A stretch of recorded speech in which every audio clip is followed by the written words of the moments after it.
a gente colha o que planta. Então, fica o desafio, repito, vamos semear coisas boas, vamos votar no Bolsonaro.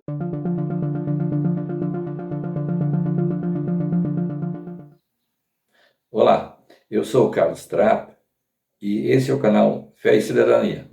Com alegria estou aqui de volta para gravar mais um vídeo. E se você é novo aqui no canal, eu quero pedir para que você se inscreva, para que você ative as notificações. E logo de início eu quero destacar algumas datas importantes. Dia do professor, Dia das crianças, e também foi meu aniversário. E eu ganhei um belo presente. Eu quero que você dê uma olhadinha aqui. Fechados com Bolsonaro, aqui até tem uma foto do Bolsonaro também. Então, muito obrigado pelo presente que eu recebi. Casa bem comigo, né?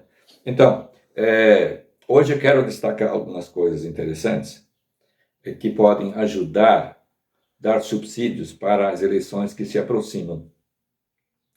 Você lembra que eu falei no último vídeo das falas inadequadas do Bolsonaro?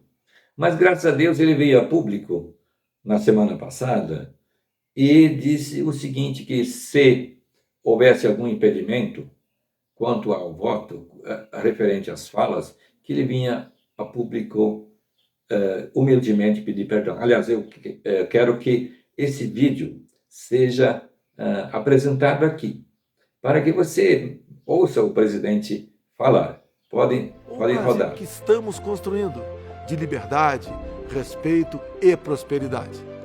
Posso nem sempre usar as palavras certas, mas o que eu desejo é o mesmo que você.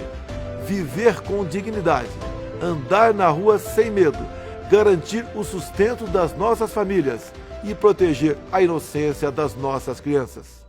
Se as minhas palavras estão te impedindo de fazer a escolha certa, eu, humildemente, te peço perdão.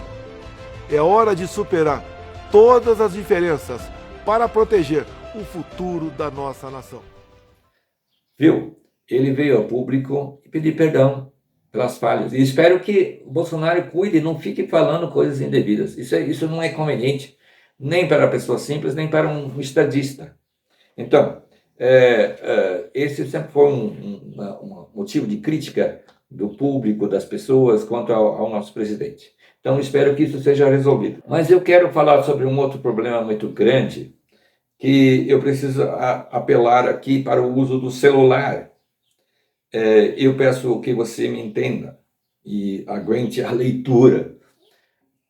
No governo do Lula e da Dilma, que foi de 2003 a 2016, vamos ver quantas pessoas foram presas. Quase 2 times de futebol, um número expressivo, e eles estão todos relacionados aqui, a fonte é a revista Oeste, e aqui eu vou ler então os nomes, e em que área eles atuavam. Aldemir Bendini, ex-presidente da Petrobras e do Banco do Brasil; Wagner Pinheiro, ex-presidente dos Correios; Otton Silva, ex-presidente da Eletronuclear; Juquinha das Neves, ex-presidente da Valec, estatal responsável pela administração e construção de ferrovias; Renato Duque, ex-diretor da Petrobras; Nestor Cerveró, ex-diretor da Petrobras; Jorge Zelada, também ex-diretor; Guilherme Lacerda, ex-diretor do Fundo de Pensão de Funcionários da Caixa do BNDES; Paulo Roberto Costa; João Vacari, ex-tesoureiro do PT; Paulo Ferreira, Delúbio Soares, todos ex-tesoureiros; Paulo Bernardo, ex-secretário do PT; Cândido Vacareza, ex-líder do PT na Câmara dos Deputados; Delcídio do Amaral, ex-líder do governo do PT no Senado; José Dirceu, ex-ministro-chefe da Casa Civil no governo Lula; Antônio Palocci, ex-ministro da Fazenda no governo Lula; Pedro Barusco, ex-gerente executivo de engenharia da Petrobras; André Vargas, ex-vice-presidente da Câmara dos Deputados pelo PT, e Luiz Inácio Lula da Silva, ex-presidente. E aqui ainda cita um artigo publicado na revista, edição 116, falando da Operação Lava Jato, com suas 79 fases, 295 prisões e 15 bilhões devolvidos aos cofres públicos. Então, esse é o time do PT, do passado, do pessoal que cometeu crimes, que foi preso. E esse líder, que é o Lula, quer voltar ao governo. Será que nós estamos fazendo uma coisa boa? Se fizermos, aliás, se fizermos isso, vamos estar fazendo uma coisa boa? Por exemplo, será que convém você deixar a galinha sob os cuidados da raposa? Será que vai dar certo? Porque nós sabemos que a raposa acaba com as galinhas, então não vai funcionar isso. Então não vamos colocar o Lula de novo no poder, porque ele vai provavelmente outra vez cometer crimes, porque ele ainda não se arrependeu. Ele nem assume, ele acha que foi inocentado, mas não foi, não. Os crimes que ele cometeu continuam. Eles apenas foram, por exemplo, por causa do Código de Relacionamento Postal, que os ministros do STF acharam que não foi correto que ele fosse julgado em Curitiba. Simplesmente uma questão de local, não de prescrição, ou de perdão, ou de ter sido inocentado, nada disso. Então, vamos cuidar para não colocar a raposa para cuidar das galinhas. Fica a notificação desses detalhes. E eu preciso, dentro desse pensamento, citar um texto da Bíblia que está registrado em Provérbios 29:4, que diz: o rei justo sustém a terra. Então o governante tem que ser alguém justo, alguém honesto, que combate a corrupção, porque se há um cuidado com o dinheiro público, vai sobrar dinheiro para educação, saúde e outros bens que favorecem a vida. Porque a vida é prejudicada se não houver cuidado com o dinheiro público. Eu quero, para finalizar, destacar mais um detalhe. Eu fui já desafiado a sempre confiar em Deus. Ah, você não confia em Deus? Eu confio. Mas essa confiança deve ser algo inteligente. Por exemplo, o estudante, não adianta ele orar: oh Deus, me ajuda, me abençoa, aqui eu tenho que fazer um vestibular, se ele não estuda.